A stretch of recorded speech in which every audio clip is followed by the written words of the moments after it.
It's time for your daily dose of all things Chicago sports. This is the Daily Score. Now, here's your host, Mark Grote. Hey, what's going on, everybody? Welcome to the Daily Score. I am Mark Grote, your host here, and we are talking about another Bears loss. Bears lose to the Saints 24-17.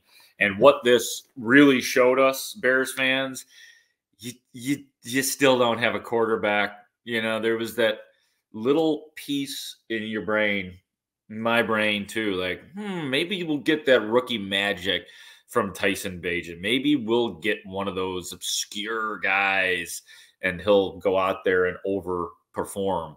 And it's simply not the case. He is not it for the Bears. I don't know what his future is. Maybe he's a backup with the Bears. But considering the 4 turnovers that he had in the game, I mean, he's going to have to fight to continue to be a QB2 in this league. I mean, you cannot have that, what happened today. And I'm not taking away a lot of the good that Tyson Bagent did. My point here is that Tyson Bagent, not it yet.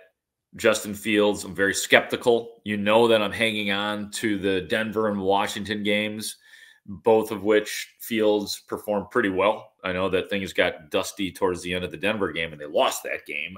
But I'm allowed to cling if I'd like. So I'm cynical about Justin Fields' future with the Bears. But again, there's a little piece still with Justin Fields, and it's very possible he will be back for the Thursday night game against Carolina. But yeah, it just sucks that you're in this position right now as Bears fans, that this season has happened so far, halfway through it approximately, and the Chicago Bears franchise does not have a franchise quarterback. They just don't.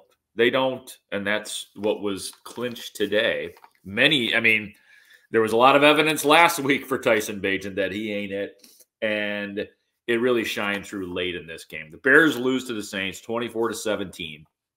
Tyson Bagent was 18 of 30 for 220 yards, 2 touchdown passes, both to Cole Kmet, 3 picks. He also had 8 carries on 70 yards. The Bears 5 turnovers and 8 penalties, and it felt like every one of them was of huge consequence. Obviously, the turnovers are always of consequence. But yeah, nice early drive for Tyson Bagent. The first drive was absolutely fantastic, and the touchdown pass to Kmet was a beauty for sure. I mean, so there was, again, a lot of good moments for Tyson Bagent in this game, but when it really mattered, Tyson Bagent was no good. He was no good in this game. And I got to say, man, the theme of this game, 24-17. It just kept being 24-17. In other words, the Bears kept getting the ball back, down a touchdown, and they could not capitalize. And again, that to me as well is symbolic of Tyson Bagent not being it yet. Third quarter, it's 14-14. The Bears, this is the first drive out of the half. So the Bears took the ball to start the game. Saints have the ball. The Bears stopped, was it 3 and out on that one? I don't remember if it was 3 and out, but that was huge to me because they stopped that beginning of the second half drive. And then DJ freaking Moore fumbles for the first time since 2021 in his life. Saints get the ball back. They kick a field goal, 17-14 Saints. And I did not know, and I had to look it up, I did not know DJ Moore was allowed to fumble. Looked it up, and apparently he has the same rules as everybody else. He's allowed to fumble, and he does fumble because there's evidence of it. You just don't expect bad things from DJ Moore, but that was a bad thing from DJ Moore. Bears would tie it on a field goal after what saved that drive was the 3rd and long run by Deontay Foreman, who performed very well in this game again. So fourth quarter, 17-17, and Tyson Bagent picked again. And immediately or eventually the Saints capitalize, make it 24-17 in that fourth quarter of play. And I'm just kind of looking through my notes that I was jotting throughout the game here. Man, the fourth quarter, 24-17 Saints, the pick that ensued in this area was just a crusher, because this was the drive in which they had the 3rd and 10 conversion to Cole Kmet. Bears were pretty good on 3rd down. Another thumbs up to Tyson Bagent in that area. And then he was picked over the middle. That's not a place. That is a bad place for Tyson Bagent, because I don't care what we're talking about with this cannon stuff. The guy doesn't have a strong arm in terms of putting zip on it. Yes, can he throw it far? Yeah, he can throw it far like a lot of quarterbacks. But, man, the stuff over the middle, like even last week in the 3rd quarter, and, when he floated one down there, which should have been picked, it's just not a place for Tyson Bagent. And those DBs, what was shining through, I thought, for Bagent was, this is the Shepherd factor. This is the Division II factor. He probably got away with throwing balls in traffic in Division II, and some of those passes that he was floating, and I do mean floating, up the middle, those probably were plays that he got away with. But that was killer. It's 24. It was always 24-17. Then in the 4th, the Bears get the ball back again. It's 24-17. Bagent strip sacked. I mean, whether it's Justin Fields or Tyson Bagent, it feels like for the last few years, the Bears have been good for 1 strip sack per game, whoever the quarterback has been. So a lot of frustrating stuff. Again, good start for Bagent, and then bad when it counted. So you got to count that as a bad game. Sorry, this is the NFL. This ain't Division II. We could talk about his work relative to being a rookie, relative to being Division II. You could have that conversation, but I'm judging this on a big market National Football League team, and it was bad towards the end for Tyson Bagent for sure. That's what matters.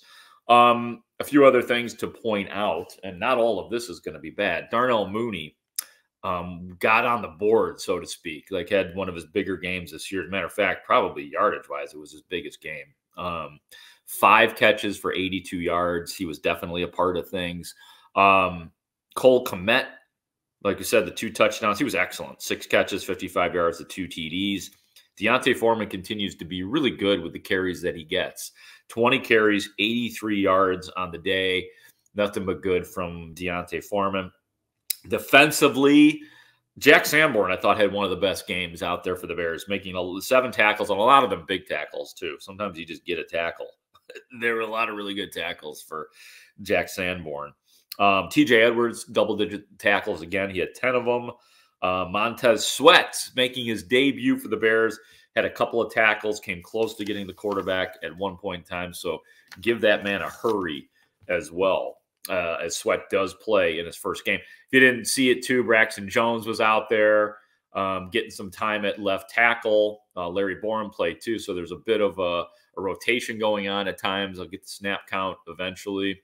And then I will say this, that for the Bears, if I'm looking at their team statistics right now, they fared well. Time of possession, the Bears 30 minutes and 40 seconds to the Saints, 29 minutes and 20 seconds. Total yards, the Bears win that battle, 368 to 301. Passing yards, Bears win that, 214 to 212. No, I'm sorry. My bad. It has been refreshed. Saints 214 to 212. So close. Bears dominated rushing wise. Talk about a rebound from last week. Bears 156 rushing yards to 87 for the Saints. More like the Aints. First downs, Bears 20 to 18. They win that. First down, Saints were a little bit better, but not by much. 7 of 14 for the Saints. The Bears were 6 of 12 from third down. I'll say that for Tyson Bagent and the Bears offense. Really good, on third downs. A lot of clutch third down plays for the Bears. Fourth downs, the Bears were 1 for 1. Saints 0 for 1. So you could see in a lot of the key areas, the Bears were either equal to or won those areas. Penalties, though, not so good. That's where you get crushed. Bears 8 penalties for 71 yards. The Saints just 1 damn penalty in the game for 5 yards.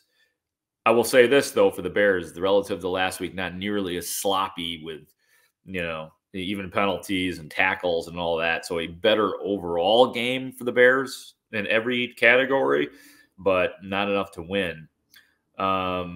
Sacks, yards lost, Bears 2 for 8 yards, Saints 0-0. You know, the Bears lost 2 fumbles, 5 turnovers altogether. None for the Saints. And some people would just look at that category and move on because you get dominated in the turnover battle. The Bears -5. Not much you can do about that. Yeah, and then 3 interceptions for the Bears, 0 for the Saints on this day. So some key moments in this game for the Bears. They lose again to the Saints 24-17. Fast turnaround. The Bears host Carolina on Thursday night at Soldier Field. The story this week will be, will Justin Fields be back starting? On Friday, he threw for the first time. He said he doesn't have his grip strength completely back. Can something like that return over the next 5 days? We're going to find out, and it'll be a busy kind of hyper schedule at Halas Hall leading up to Thursday night, and I'll talk to you from the hall. That's what I call it, the hall. I love the way I talk sometimes. Halas Hall tomorrow. Bears lose to the Saints 24-17. More from the Daily Score tomorrow. For our executive producer, Ray Diaz, I am Mark Grote for the Score.